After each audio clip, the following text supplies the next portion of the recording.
इस सवाल के अंदर में कहा गया कि फल का रस और पानी का मिश्रण, यानी यहाँ पर जूस हो जाएगा और यहाँ पर वाटर हो जाएगा, और यहाँ पर क्या होगा तो मेरे भाई जूस और वाटर का अनुपात 5:x होगा। थोड़ा हिंदी में यहाँ त्रुटि है तो यहाँ पर आप इसको कर लेंगे, ठीक है। जब 4 लीटर के मिश्रण में 1 लीटर पानी मिलाया जाता है, यहाँ पर 1 litre of water is 4 litre of the blend, यहाँ पर मेरे भाई क्या होगा, ये पूरा मिश्रण हमारा कितने का है, तो पूरा मिश्रण हमारे सामने 4 लीटर का है। ये साफ कहा गया 4 लीटर के मिश्रण में 1 लीटर पानी मिलाया जाता है। कितना पानी मिलाया जाता है, 1 लीटर पानी मिलाया जाता है। तो फल के रस और पानी का अनुपात, तो मेरे भाई यहाँ पर फल के रस और पानी का अनुपात बराबर हो जाता है, ये हमारे सामने बराबर हो जाता है। अब x का मान क्या होगा।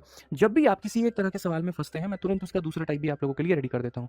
पिछला वाला क्वेश्चन का ही ये फोटोकॉपी है। 300 ml 50 ml तो 350, तो 4 ml और 4 लीटर और 1 लीटर, तो अब कितना हो जाएगा 5 लीटर। तो बहुत तरीके से मैं आपको सारी बातें बताऊंगा, ठीक है। लेकिन मैं पहले चाहूंगा कि आप लोग इसका आंसर दो। 15 सेकंड है आप लोगों के पास में, ठीक है। जल्दी से फटाफट इसका आंसर देकर के दिखाओ, जल्दी से आंसर देकर दिखाओ फटाफट।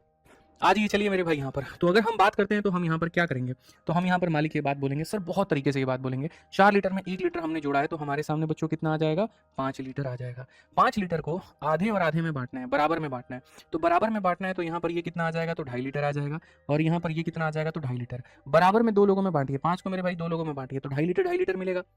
मानते हो तुम लोग। अगर यहाँ पर 2.5 लीटर था तो यहाँ पर भी कितना होगा, तो 2.5 होगा, ठीक है। और ये 2.5 में से 1 घटा दो तो कितना हो जाएगा, तो 1.5 हो जाएगा। अब एक छोटी सी बात, ये 2.5 का मिश्रा जी कितना है, डबल है। ये 2.5 का डबल 5 है, तो 1.5 का डबल कितना होगा, 3 होगा। तो x की वैल्यू मेरे भाई 1.5 का डबल कितना हो जाएगा, 3 हो जाएगा। और 3 का मतलब कौन सा ऑप्शन होगा, तो ए होगा।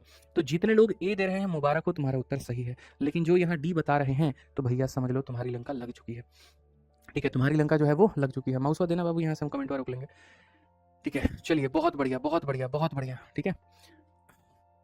आ जाइए, क्लियर हो गया भाई यहाँ पर ये बात। एक बच्चा कहता है मैं रेलवे का बैच लिया हूँ, इंग्लिश पढ़ती हूँ, साइंस एंड जीएस में समझ में नहीं आता है, पर बैच में पता नहीं क्या कह रही हो भैया, तुमको समझ में ही नहीं आ रहा है हमको तुम्हारी बात है, ठीक है। आ जाइए चलिए, बहुत शानदार। अब आगे बढ़ते हैं और आगे अपने अगले सवाल को देखते हैं। अगला सवाल हमारे सामने क्या है, एक सीजल 2025 का सबसे लेटेस्ट क्वेश्चन तुम लोगों के आगे जो हम रखते हैं, जो मिश्रण के कंसेप्ट पर ही आधारित है, कि drum contain a blend of 3 chemical P Q and R in the ratio 3:5:2। एक मेरे भाई यहाँ ड्रम के अंदर में 3 तरह के केमिकल हैं जो हमारा इस अनुपात में है। 30 litre of this blend are removed and then 12 litre of the chemical, ठीक है। यहाँ पर मेरे भाई 30 लीटर, यहाँ पर कितना है, तो 30 litre of this blend are removed and then 12 litre of the chemical P and 8 litre of मेरे भाई यहाँ पर chemical Q are poured into the drum, ठीक है। If the resultant quantity of the chemical Q is 20 litre more than the resultant quantity of P, what was initial total quantity. कई बार ऐसे सवाल आएंगे और ऐसे सवाल तुम्हें बहुत ज़्यादा परेशान करेंगे, बट इनमें हमें ये समझना है पहली बात कि क्या इसका दिया गया हर एक डेटा हमारे काम का है, पहला पॉइंट। और दूसरा, अगर है तो हम उसे कैसे बनाएं, ठीक है।